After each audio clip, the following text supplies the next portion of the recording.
Right, let's get some analysis then. We are joined now by Professor Siphamandla Zondi.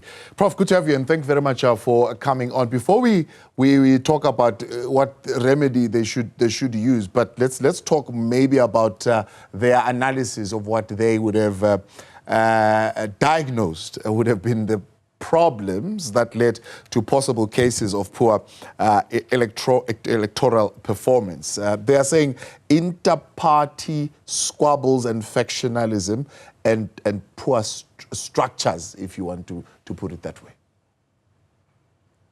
Yes. Good evening, and good evening to the viewers.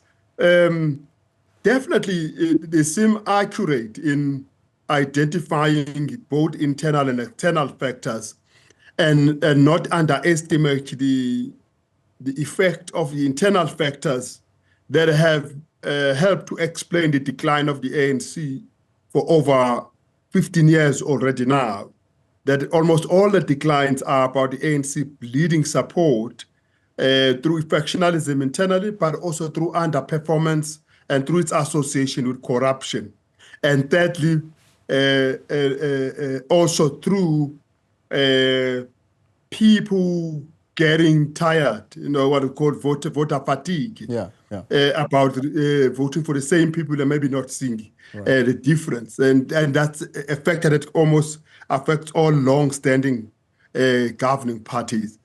And that the external factors are those that we know, but seems to me the internal factors have a lot more bearing on the ANC, including the internal factors related to the emergence of the MKP. Yes. Because the MKP emerges out of ANC's internal factors, just as the EFF emerged out of ANC's decisions in 2012, 2013, 2014, and also the emergence of COPE, which also harmed the ANC after 2008, emerged out of the ANC's internal decisions and internal squabbles, internal troubles.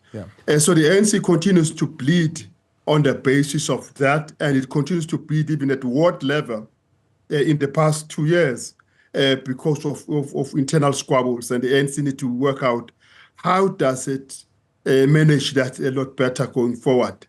One could say one of the things that are missing internally or externally, it doesn't matter how you see it, but it's something that former President Thabo Mbeki says when he is addressing the PEC in the Free State. He says, the chairperson of the party, Gwede Mantashe, says, everywhere where they went campaigning, doing door-to-door, as soon as they come in, the people that see them, but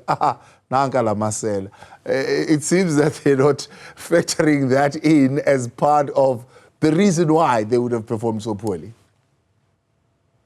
Unfortunately, Thabo, that has to do with the ANC itself too. That image of ANC being a masela is something that the ANC allowed to fester in it.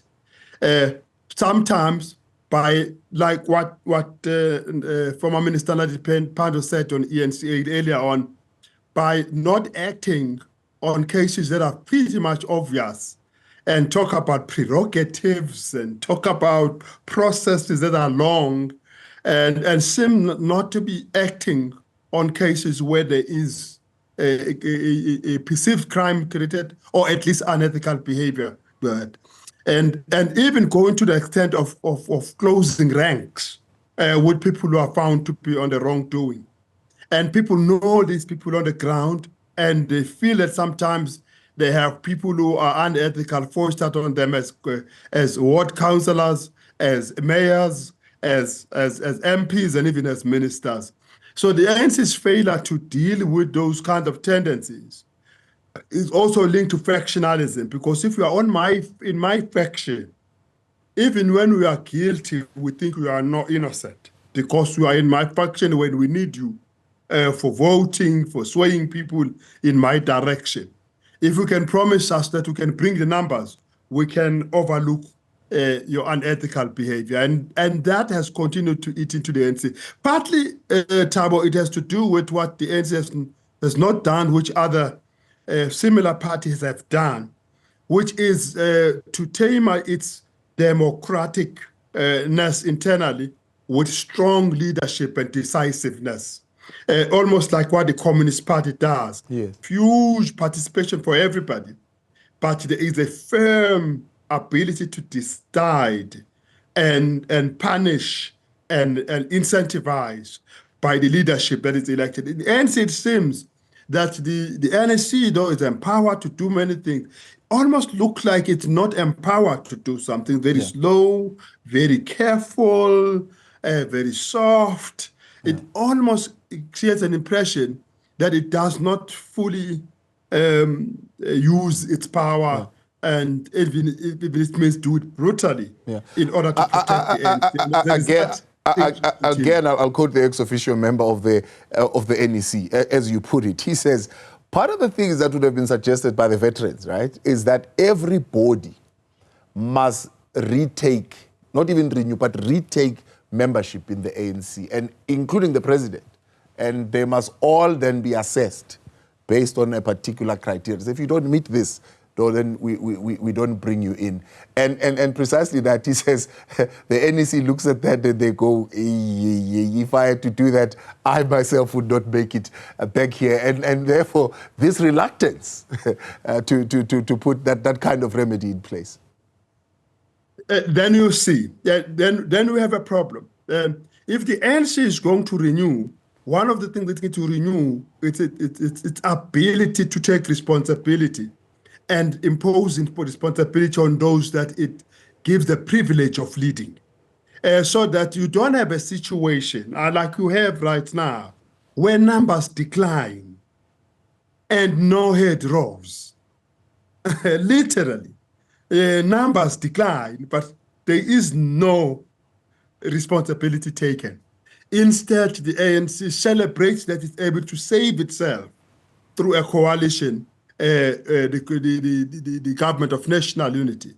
And therefore, it misses the opportunity of being remorseful, the opportunity of accepting it has done wrong, and that the voters have signaled to it, and tell the voters that we can understand where you are, we are sorry for what we've done, we take responsibility for what we've done, and then say we are correcting. No, the ANC chopped over all of that to saying, like I saw the spokesperson said the other day, we have 40% of the results. That's what the voters gave us, but we have 70% of cabinet position. In other words, we swayed the voters. The voters gave us 40%, but we got 70%.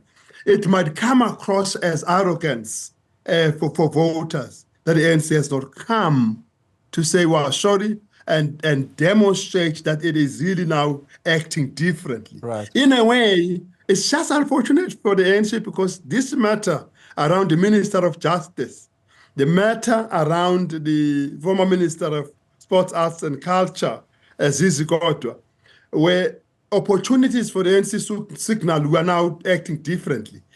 But the sentiment we're getting on the ground is that, look, it's still the same business, same way of doing things, same long processes. It seems the ANC is coming together to protect its people more than it protects the public interests.